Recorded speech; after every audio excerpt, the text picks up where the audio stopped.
Esta é a sua TV comunitária, sempre e cada vez mais comunitária.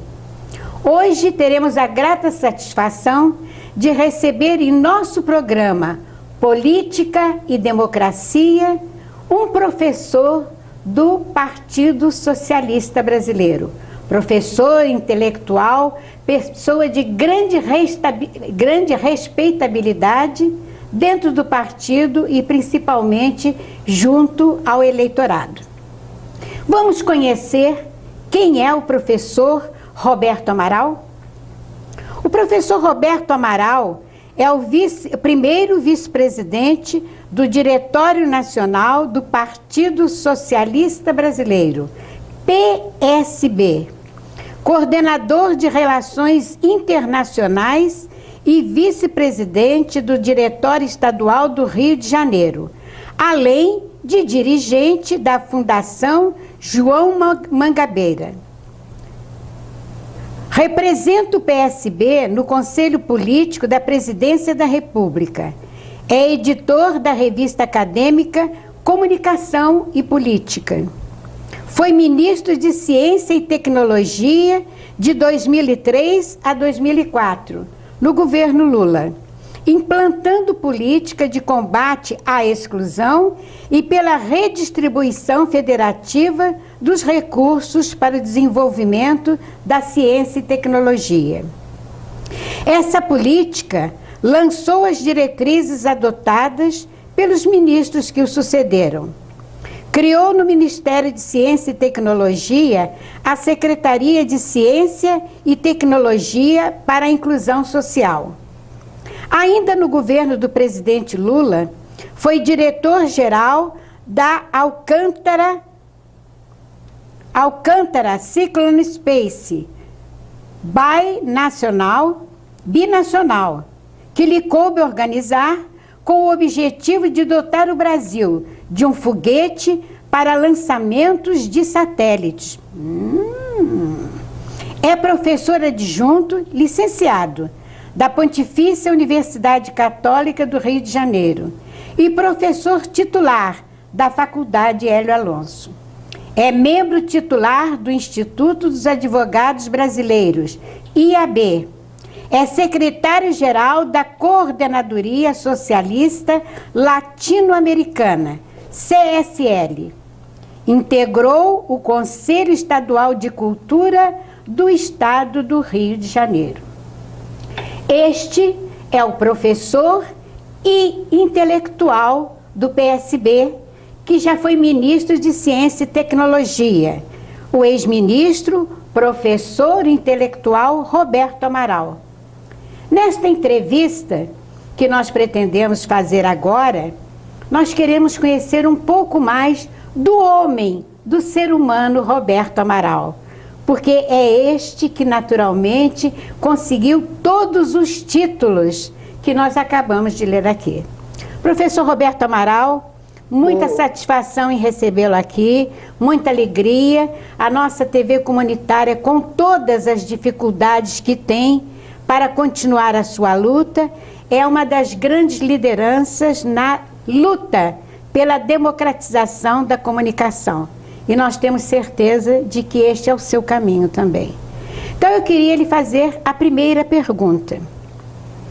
Depois dos vários acontecimentos, mensalão, etc., que atingiram os partidos políticos como um todo, e aos políticos particularmente, que resposta poderíamos dar à população para que ela continue a acreditar na democracia, para que a população continue a ter alegria de comparecer às urnas? Primeiro, quero cumprimentá-la, cumprimentar a TV comunitária, agradecer o convite e agradecer a acolhida. Antes de tocar na sua pergunta, eu quero me referir a uma passagem recente da sua apresentação. A importância da TV comunitária e a relação entre meios de comunicação de massa, principalmente os eletrônicos, e democracia. Nós estamos num processo de construção democrática. Eu quero acentuar de construção. Um processo que nunca se fecha, nunca termina, mas no nosso caso teve muitas conquistas, mas tem ainda muito para palmilhar. A primeira questão que nós precisamos enfrentar e que não estamos enfrentando é a questão da democratização dos meios de comunicação. A TV comunitária heróica é uma gota d'água no mar do monopólio da televisão no Brasil, do monopólio das rádios no Brasil e no oligopólio da imprensa escrita. O monopólio da audiência, monopólio da receita, monopólio das verbas do governo, monopólio do discurso, monopólio da ideologia. Nós precisamos explicar isto para a nossa população, porque aí ela vai compreender que grande parte do que se diz contra a política é resultado desse monopólio. Porque há segmentos poderosos desse país, segmentos que controlam a direita impressa e a direita partidária, que lutam contra a política. Para eles, tudo é possível, menos a política. Principalmente a política feita pelos políticos. E nós precisamos restabelecer, junto à população, a importância da política. Porque a política é que resolve as coisas, e são os políticos que resolvem as coisas. Quando levaram o nosso povo à descrença, em 64, veio o golpe. E a política passou a ser feita pelos militares e pelos empresários. Deu no que deu. Não acredite na desmoralização da política. Vigie os seus candidatos, vigie os eleitos. Não se deixe influenciar na hora da escolha e da decisão. E compreenda que quando você elege um representante, vou repetir, você elege um representante, ele é representante seu. É como se você fosse no cartório e assinasse a procuração. Ele passa a exercer um mandato em seu nome. Professor, quanto menos esclarecido o povo, melhor para aqueles que querem manter esse monopólio da comunicação. E justamente quando, na minha opinião, quando acontece alguma coisa assim, esses órgãos que mantêm o monopólio da democratização da comunicação, que não querem que a comunicação ela seja estendida e entendida pelo povo, eles reagem com o intuito de cada vez mais conduzir a opinião do povo. Porque a democratização, pelo que eu estou entendendo que o senhor disse, é isso. Quanto mais houver de democracia na comunicação, quanto mais democrática for a comunicação, menos possibilidade haverá desse monopólio que tentam implantar para o quê? Para dominar. Para dominar. Eu lhe corrigiria, posso? Pois não, professor, o senhor não vai me corrigir, o senhor vai me ensinar. Eles não tentam implantar, eles já implantaram. Já implantaram, Nós né, temos o professor? monopólio da televisão, vou repetir. Sabe o que é democracia no meio de comunicação? É a existência de vários veículos. Nós não temos. No Rio de Janeiro, por exemplo, só existe um jornal. Exato. Em São Paulo só tem 2. No Brasil inteiro são 3 jornais, 3 jornalões, e os jornais das províncias repetindo o que eles dizem. Então nós precisamos ter o maior número possível de veículos, porque quanto mais veículos, maior a possibilidade de expressão da cidadania, de mais pessoas pronunciando. Mas isso não basta. A questão fundamental é o monopólio da palavra. Qual é a diferença entre os jornais brasileiros? Qual é a diferença entre Folha de São Paulo, Globo e Estadão? Nenhuma. Eles professam o mesmo discurso. E o discurso da Record é o mesmo discurso da Globo. O discurso da Rádio Tupi é o mesmo discurso da Rádio Globo. Isso é desinformar. Porque as diferenças não se expressam. As diferenças não têm espaço. Felizmente, está havendo um processo que os sociólogos estão quebrando a cabeça para entender. É que o povo não é bobo. Esses veículos que pensavam que faziam a opinião pública não fazem mais. Não fazem mais.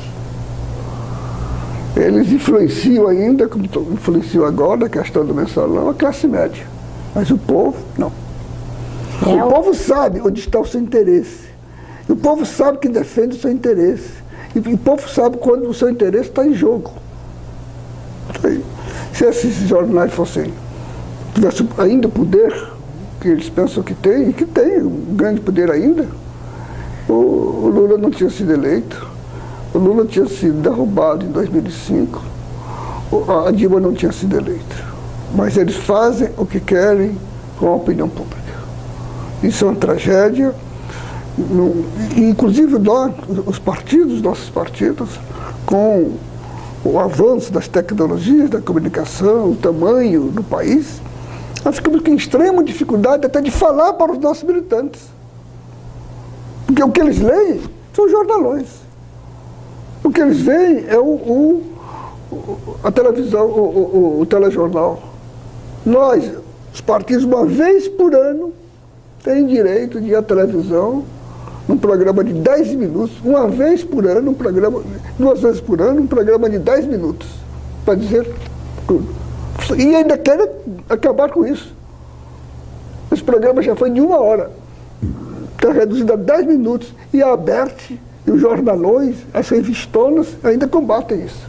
É o único momento que nós temos de falar diretamente com a população, sem intermediário. Exatamente, né? Sem que lhe seja cortada a palavra, apesar de que tudo já é, como é que se diz, programado, porque é gravado, né? É gravado. Um ou outro debate é feito abertamente, mas até para esses debates há dificuldade das pessoas terem acesso. E as pessoas, né, que são convidadas para os debates? Pois é. Não é um discurso só. É um discurso só, exatamente. Mas conforme já há uma grita popular, o povo não é bobo. O resto eu não preciso dizer, que todo mundo sabe a rima. Bem, estamos começando a conhecer o nosso convidado de hoje, o intelectual, professor, pessoa muito querida no meio político. E aqui nós da TV estamos tendo grande alegria em tê-lo conosco, professor. Qual seria a pauta da reforma política nos dias de hoje, levando-se em conta que o mundo gira e a Lusitana roda? E a reforma política que não foi, poderá ser, professor? Dificilmente. Porque a classe dominante, o Congresso que está, os deputados que estão, os senadores que estão, não têm interesse em fazer a reforma política. Fazem apenas, e estão interessados apenas naquelas reformas que servem para mantê-los no poder, para tornar mais fácil a sua reeleição. Eu vou fazer algumas observações. A questão fundamental, primeiro, tudo que estou falando aí de reforma política é mentira. São reformas pontuais, cosméticas. O que nós estamos precisando é de uma reforma do Estado. E esta é a crítica que eu faço ao nosso governo, que não está enfrentando esse desafio. Nós herdamos o governo, o Estado da social-democracia, o Estado desaparelhado, o Estado que não serve ao povo, o Estado que não serve às reformas. E esse Estado não pode servir a um governo de centro-esquerda. É preciso mudar. A segunda questão é a crise da representatividade, que está levando de roldão a democracia representativa. Hoje, o representado não se identifica na voz do seu representante. O camarada se elege, no dia seguinte, ele se julga proprietário do seu mandato. Não tem satisfações para dar à população. E daí o descrédito. Nós, do Partido Socialista, defendemos reforma profunda. O que seria uma reforma profunda? Primeiro, o financiamento público exclusivo. 2, a votação por lista.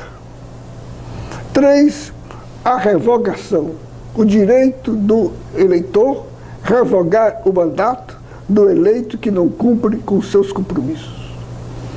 A proibição de deputados federais e senadores exercerem cargos no executivo mantendo o mandato. Pode ir, mas tem que renunciar ao mandato. Acabar com essa história de um deputado ter 10 mandatos seguidos. Então ele vira uma profissão. Vira profissão, né, professor? E o povo não pode fazer nada. Ele assume o mandato apenas para garantir a renovação do mandato. Quando ele garante a renovação do mandato, se elege, se renova e volta para a mesma ciranda. Então, essas são as reformas que nós precisamos fazer. E uma outra, tem que haver uma solução para a questão de suplentes de senadores. Hoje, 1/3 do Senado é exercido por suplentes, que, a rigor, não foram votados. Então, nós temos que pensar como regularizar isto, como levar a soberania. Mas precisa ter outra, dentro da reforma política, tem uma que ninguém toca, é a reforma do judiciário. Nós temos a pior legislação judiciária eleitoral no Brasil e em nenhum outro lugar do mundo. O judiciário eleitoral é administrativo, tem poder de polícia, é promotoria, é investigador, é juiz ao mesmo tempo. Ele julga suas próprias decisões. E ainda, na contramão da Constituição, ele legisla. Ele legisla quando julga, porque ele julga para além da lei, ele legisla quando emite, quando edita a regulamentação da lei eleitoral. Então, isto tem que ser enfrentado de bloco. Evidentemente, isso de bloco ninguém consegue. Então, a nossa sugestão, por exemplo, outra questão que nós fazemos, que propomos, é a unificação das eleições. Então, nós temos eleições a cada 2 anos e, portanto, você só tem 1 ano para trabalhar. Você está aqui em 2013, quando chega início de 2014, para a administração, para preparar a eleição de 2014. Quando chega 2015, para tudo, para preparar a eleição de 2016. Isso tem que acabar, é uma eleição só, no mesmo ano. Pode não ser da mesma ocasião, pode levar 2 dias, 3 dias, não tem nenhum problema. Isso em vários países do mundo é feito em mais de um dia. Sem interferir no mandato, professor? No período de mandato?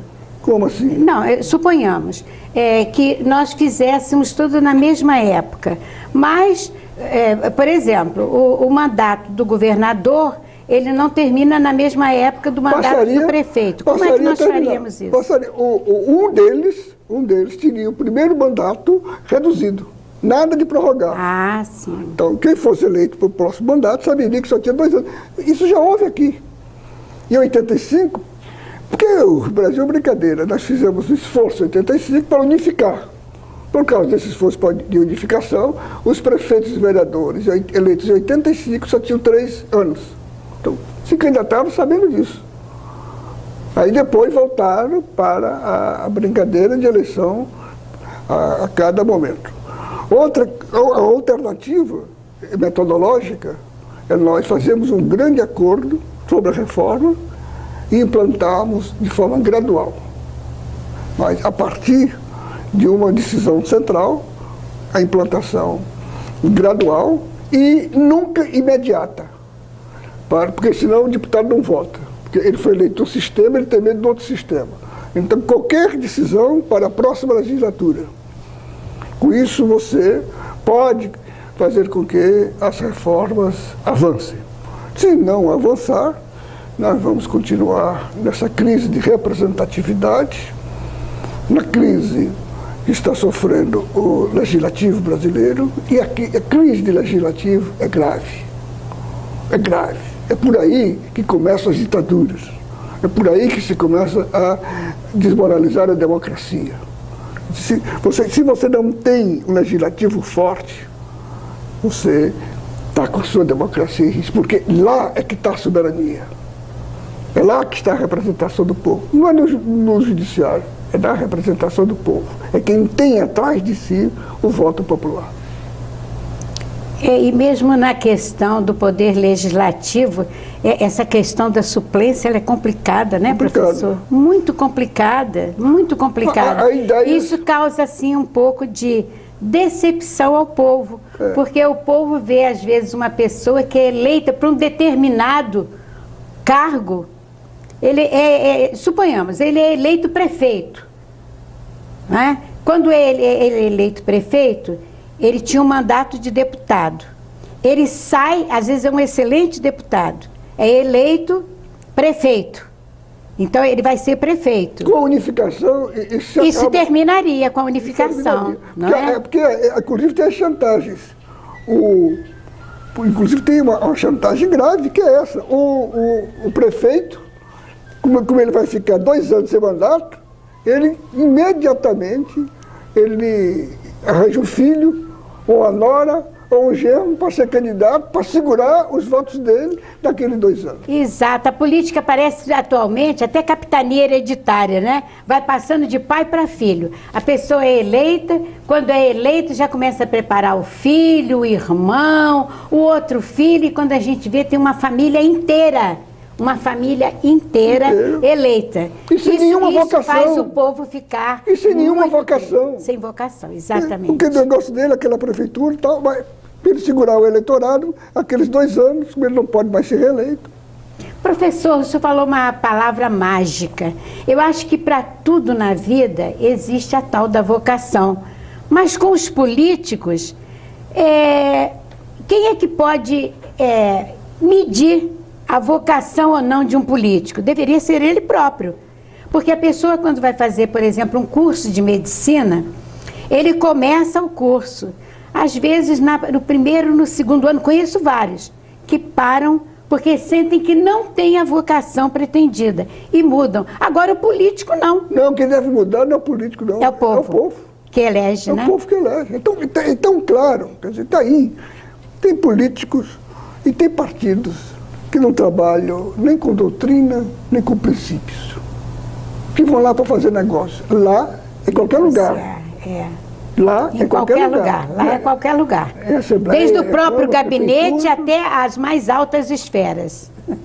E chegam no final, chegam nas eleições, por isso eles são beneficiados pelos empresários, pelo poder econômico, têm dinheiro, têm tempo de televisão, têm espaço nos jornais, tem dinheiro para financiar cabos eleitorais, e o povo fica sem representação. Porque ele vai lá não representar aquele eleitorado, mas ele vai lá defender os interesses das empresas que financiaram a sua campanha.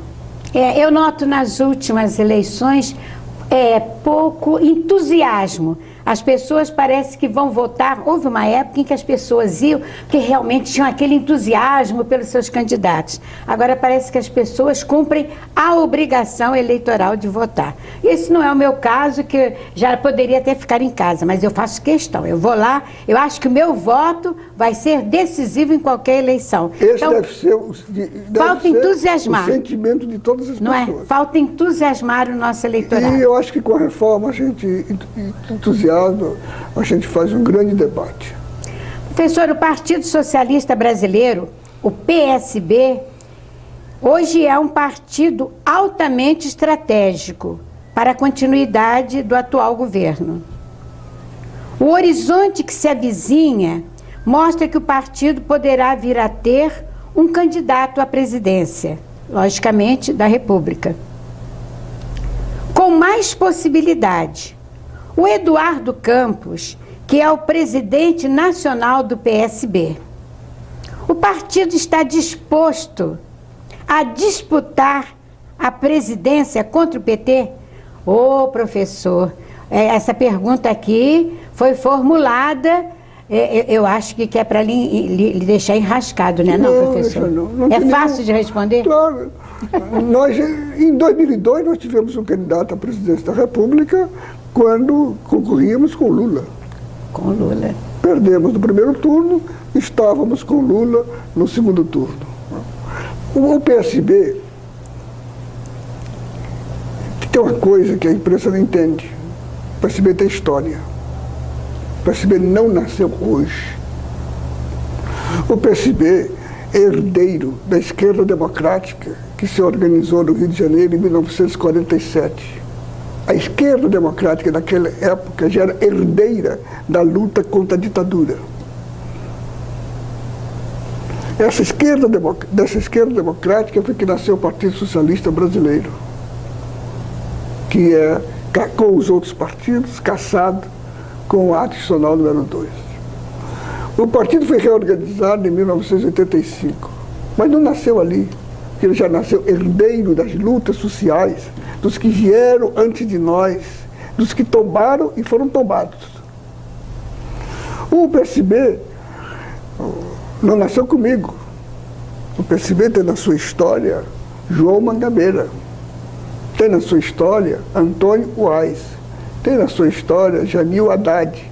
Grande professor Jamil Haddad, saudável, grande lembrança. E tem na sua história Miguel Arraes de Alencar. Ou seja, nós temos uma tradição no campo da esquerda brasileira. Nós temos uma tradição nas lutas sociais. Nós temos uma tradição na luta pela soberania. Nós temos uma tradição na luta pelo patrimônio do país.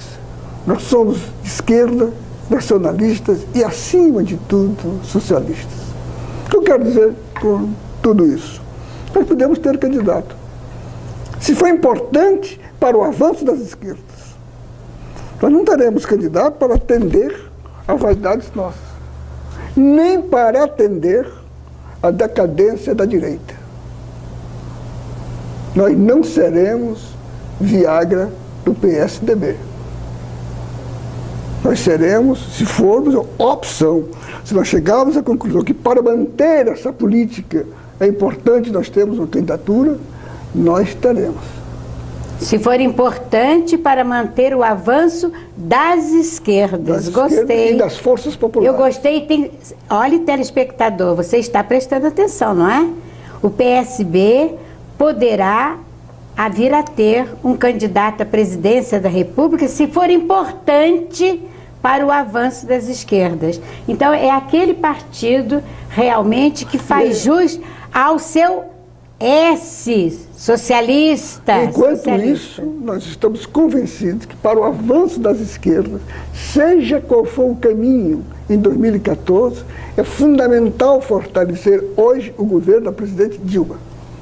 Nós precisamos apoiá-la para que ela possa fazer as reformas que o Estado precisa, que o país precisa, que o povo precisa. Professor, já que o senhor tocou na presidente Dilma, é uma coisa estranha, né? A gente não é estranha, é uma coisa que foge ao entendimento da maioria, que com todos esses problemas que têm aparecido, que aparecem sempre, a presidente Dilma, ela mantém a credibilidade junto ao povo, embora ela seja uma pessoa muito discreta, eu como mulher tive um orgulho enorme quando vi a presidente Dilma eleita, mas eu percebo, ela tem uma maneira de se conduzir e o povo gosta muito dela. O povo gosta muito da presidente Dilma. Pessoas de vários partidos, de várias tendências, eu acho que a admiram justamente pelo modo como ela se comporta. Ela se comporta como uma legítima presidente da República. E ela passa essa credibilidade para nós, não é verdade? Porque o povo sabe que ela tem história. Ela tem história, justamente. Ela não nasceu em 2010. Ela tem uma história de desprendimento. Tem uma história de coragem, tem uma história de doação. Nós que estamos hoje, você que está aí me ouvindo, nós estamos hoje aqui porque teve muita gente que teve a coragem de ser torturado para que nós hoje usufruíssemos da democracia. Se não fosse o sofrimento de muita gente, talvez hoje nós não estivéssemos nesse programa. Muito bem. E ela não explora isso, professor? Não precisa. Ela não explora este lado. Eu tenho, assim, como mulher, eu ouço pessoas que foram torturadas, que sofreram muito, que fazem questão até de se exporem, de contarem as vergonhas que passaram, né, naquele período, mas ela não. A conduta dela, a gente conhece a história dela, sabemos, mas ela não faz, ela não vive contando, fazendo propaganda disso. É admirável isso em se tratando de uma mulher. Mas vamos passar para outro assunto. Vamos falar um pouco de energia? Não é só a construção de um reservatório ou de uma usina nuclear que causa impacto ambiental.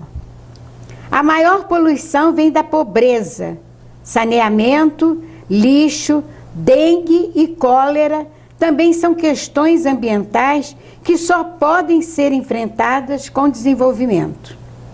E não há desenvolvimento sem geração de energia. De que forma o país deve enfrentar esta questão? Com inteligência, que é o que está faltando muito.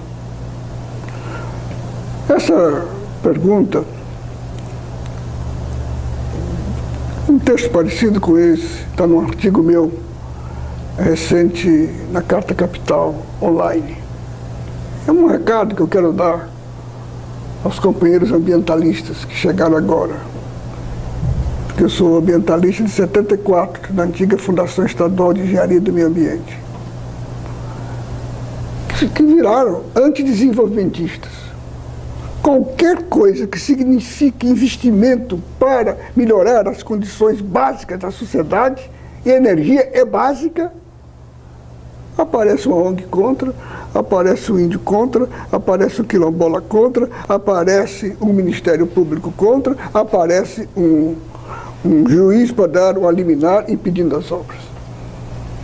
O fato é que este país, que tem uma das maiores reservas hídricas do mundo, que poderia ter o maior número de hidrelétricas, igual com as condições do Brasil, só Estados Unidos e Rússia, nós estamos vivendo aqui com medo de apagão, olha, como os retirantes de Antônio Conselheiro, olhando para o céu, rezando para São José para pedir chuva. Porque as usinas não foram construídas em tempo, as usinas, por pressão ambientalista, são a fio d'água, ou seja, nós acabamos com os reservatórios. E reservatório, você não sabe o que é? É onde a gente armazena, da hidrelétrica, onde armazena energia. Se você não guarda água, quando chega a estiagem, você não tem como gerar energia. Este país não pode. Quer dizer, está se falando que os industriais, os empresários não estão querendo investir. Como é que a senhora vai montar? Planeja uma indústria que vai lhe custar alguns milhões, se a senhora não sabe se vai ter energia boa, farta e barata. Nós estamos discutindo. Em 1975, o Brasil decidiu construir 8 usinas nucleares. Só construiu 2 até agora, desde 1975. A usina a Angra 3 está atrasada 35 anos. Quer dizer, há quase 40 anos, né? E quem está nos salvando aqui na cidade do Rio de Janeiro é a Angra 1 e 2, que estão batendo recorde de produção de energia. Nós temos urânio, temos tecnologia de enriquecimento, temos tecnologia de geração e transmissão, e de guarda dos rejeitos. E houve muita gente que foi contra a Angra 2, hein? E agora... Quantos movimentos? Quando a senhora não produz energia nuclear, através da fonte nuclear. Quando não produz ou está esgotada a fonte hídrica, que é o caso de hoje. O que é que o governo fez para que nós não estivéssemos no apagão? Para que esse programa estivesse chegando na casa de cada um de vocês. Sabe o que ele fez? Ligou as termoelétricas. Sabe o que é ligar a termoelétrica? É usar petróleo, carvão, ou seja, caríssimos e poluentes, aumentando o CO2 e aumentando o aquecimento global. É isto que eu queria que os ambientalistas entendessem. Que diminuindo a produção de energia hidráulica, eles estão aumentando a produção poluente. Eu não entendo dessa lógica. E para combater essa poluição, muito mais financiamento vai ter que haver. É dinheiro mais recursos financeiros. É dinheiro do tesouro, senão a energia vai chegar ao preço que a senhora não vai poder pagar, que a indústria não vai poder consumir. Vamos ter que voltar ao lampião. Vamos ter que voltar ao lampião. Aquele ferro grande que a vovó tinha que abanar. Agora toda a gente quer ter a sua televisão. Todo mundo. Todo mundo quer ter o seu carro. Todo mundo quer ter sua geladeira. Ninguém abre mão do ar-condicionado. E como tem tudo isso sem ter energia? Como produzir aço sem energia? O povo precisa sempre ser esclarecido, porque infelizmente acha que são esses meios de comunicação que vão esclarecer? Questão de educação tem ficado há alguns anos não é para segundo plano não, é para terceiro, quarto plano a educação. Povo que sem educação, sem conhecimento, né? Quando nós falamos da educação, a gente está falando do conhecimento. O povo que não tem conhecimento não sabe eleger, professor. O golpe militar de 64 realizou grandes coisas, projetos deles, antipovo. Um deles foi afastar o povo da escola. Exato. Eles destruíram, não foi por acaso, foi um negócio percussiente, perseguindo a destruição da escola pública. Quando o pobre não tem acesso ao conhecimento, ele é afastado da cidadania. Aí ficam as escolas privadas para a classe média alta e para os ricos. Professor, antes da última pergunta, eu queria lhe fazer essa. Quem é, na verdade, o inimigo do progresso? Quem é o verdadeiro inimigo do progresso? O reacionário. O reacionário. Quais as principais características do reacionário? Para o nosso telespectador, aquele telespectador de comunidade que nos assiste, que acredita naquilo que a TV comunitária traz, porque a TV comunitária traz a verdade. Para a TV não interessa sensacionalismo. Para nós o importante é a correta informação. Então, quem é o inimigo mesmo do progresso? É o reacionário. O que é um reacionário? Vou usar aqui uma figura. Uma coisa aqui é o retrato, outra coisa aqui é o filme. O filme é uma sequência de retratos, que na medida em que vão rodando, eles vão se transformando, vão produzindo uma outra imagem. Então está em andamento, em construção. O retrato é parado. À esquerda é o filme, que é avançar, construir o novo. E o reacionário quer ou voltar ou manter o status quo, deixar tudo como está. Isso é inimigo do progresso. É o reacionário. Não sei se eu lhe satisfiz. Satisfez, professor. O senhor explicou de uma forma bem simples. Explicou e o nosso telespectador... Olha, o telespectador que estiver assistindo a este programa e quiser nos enviar perguntas para uma próxima ocasião, pode fazê-lo escrevendo para a Rua Joaquim Silva, 56, nono andar, Lapa. Pode mandar pelo correio. Aliás, o correio não estava funcionando hoje, estava fora do ar, ali na Cinelândia. Não funcionava, estava fora do ar. Pode mandar pelo correio, mande para o nosso e-mail da TV, ou então venha aqui e deixe a sua pergunta, porque eu tenho certeza de que nós vamos ter outra oportunidade de ter aqui o nosso professor, nosso intelectual, agora nosso amigo, professor Roberto. Eu queria fazer um comercial. Pode fazer. Aqui a gente não faz comercial, a gente faz apoio cultural. Então, vamos ao apoio cultural do nosso convidado, o nosso querido convidado. Agora vamos ao apoio cultural. Faça o seu apoio cultural, a sua propaganda. Meu querido amigo, meu amigo e minha amiga telespectador e telespectadora, eu tenho um sítio que também se chama site, que é um espaço meu na televisão, na internet, onde você encontra todos os meus textos e pode me acompanhar. Eu queria que você entrasse na internet e consultasse o meu sítio. É www.ramaral.org. E eu escrevo toda semana na Carta Capital Online. Lá você vai sempre encontrar um artigo meu. Então vamos repetir. Vamos repetir o sítio. O sítio, eu também gosto de dizer sítio, viu? Eu sou nacionalista mesmo, sou nacionalista ferrenha. Então, negócio de site não é para o brasileiro. Vamos ao sítio. Professor, www.ramaral, tudo junto. Tudo junto. .org. Vamos repetir? Vamos. Agora é a sua vez. A sua voz é melhor do que a minha. Olha, professor. A sua dicção é muito melhor do que a minha. Então vamos repetir. Olha, quem quiser ter maiores esclarecimentos, quem quiser conhecer realmente o nosso convidado de hoje, o nosso representante, digno representante do Partido Socialista Brasileiro, que tão simpaticamente aqui veio, vá lá, www.ramaral.org e vai saber de tudo. Nada lhe deixará de ser respondido. Professor, eu quero colocar à sua disposição o nosso microfone. Lamentavelmente, para a sua despedida, estamos cumprindo o nosso horário, já com o convite de uma nova visita. Eu sei que o senhor é atarefado, eu sei que deixou sérios compromissos para estar aqui conosco hoje, e nós devemos esta alegria ao nosso coordenador de produção, o nosso querido companheiro de muitas lutas, Léo Malina.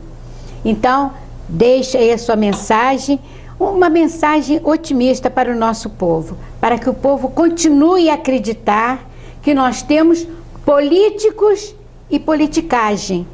E nós precisamos conhecer realmente a beleza da política, porque a política tem o seu lado sombrio, mas também tem o seu lado maravilhoso. Com a palavra, o nosso convidado, professor, intelectual, querido amigo de agora em diante, Ricardo Roberto Amaral.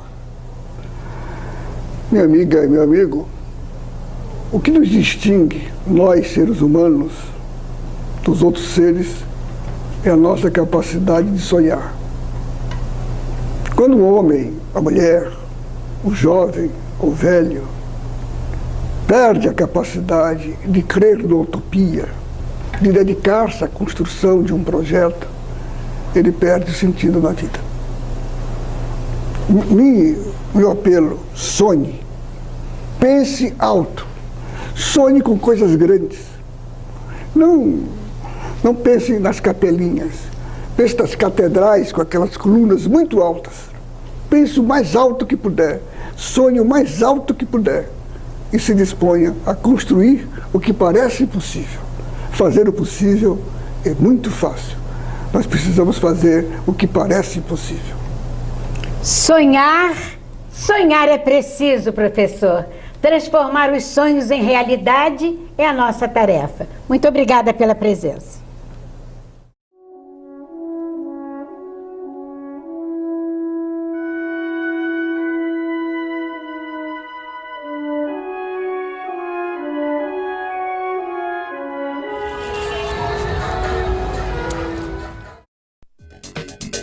that